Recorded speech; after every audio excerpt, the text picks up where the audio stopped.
The first question is collecting data. I don't know about you, but over the last 20, 30 years, I certainly have realized and recognized that our ability to collect data these days is unbelievable, right? With the advent of computers, devices in the field, to be able to just collect information is becoming very easy. As a matter of fact, I just did a little analysis for one of our clients.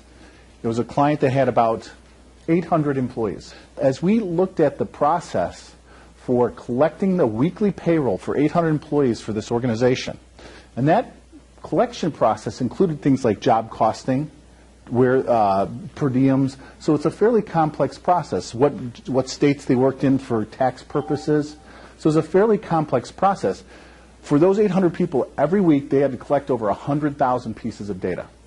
It's staggering how much has to be controlled. So you have the name of the person that worked on the job, what cost code they worked on, how many hours they worked, what workman's comp code they fell under, all those sorts of things. And so it's a staggering amount of stuff. So we can gather that really well, but we have to organize it.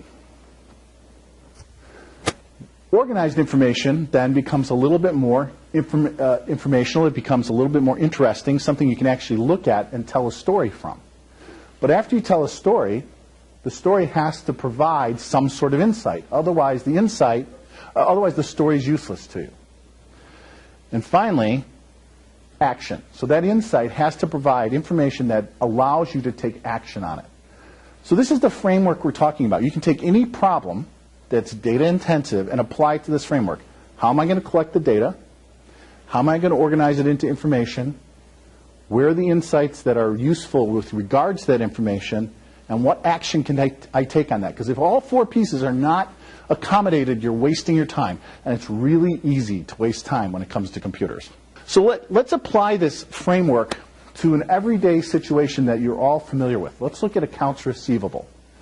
Because that's something that's pretty common, and it has some traditional ways of looking at it that follow this framework. We're just formalizing it a little bit. So the first thing we want to look at is the data. And data for accounts receivable is fairly straightforward, right? You have a job, you invoice somebody, you have an invoice amount, pay to date, balance. It doesn't matter what accounting system you're using, or even using paper, makes no difference. But that is just raw data. And this list could go on and on. If you have a large amount of accounts receivable, you could have hundreds of these. So the first thing we want to do is organize it into information. Traditionally, so we're taking the exact same information, we're not adding anything or making any sort of assumptions, and we're just organizing it by job and providing totals by job. So there's an organizational process, and this is traditional. This is how we always do it for accounts receivable, or for most people do it. But the next question is, how can I achieve insight from that information? So what do we typically do then after we organize the information? We add a aging component to it, right? So that's the part where we can say, okay, I've organized the information, I've added an aging component, I'm going to say, what can I do about that? What information does this tell me? So if I was looking at this, what kind of action steps would this suggest?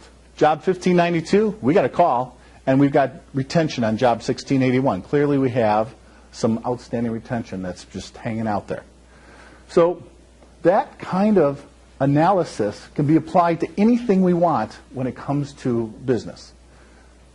So today what we're going to do is we're going to apply that to job profitability analysis. And we're going to try and organize this, because I've been doing this for about 25 years, and everybody approaches it very differently. And one of the problems that happens is when an owner maybe does the job profitability analysis for their own purposes, for their own understanding. They have certain objectives, cash management, tax management, those sorts of things.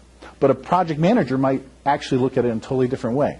And what happens is that information is passed around the company. People redo it, do it many different times. They get different results depending on how they approach the problem. So what we're going to do is we're going to take that simple thing that everybody's pretty familiar with, job profitability analysis, and we're going to really organize it and construct it so that we can solve real problems with it.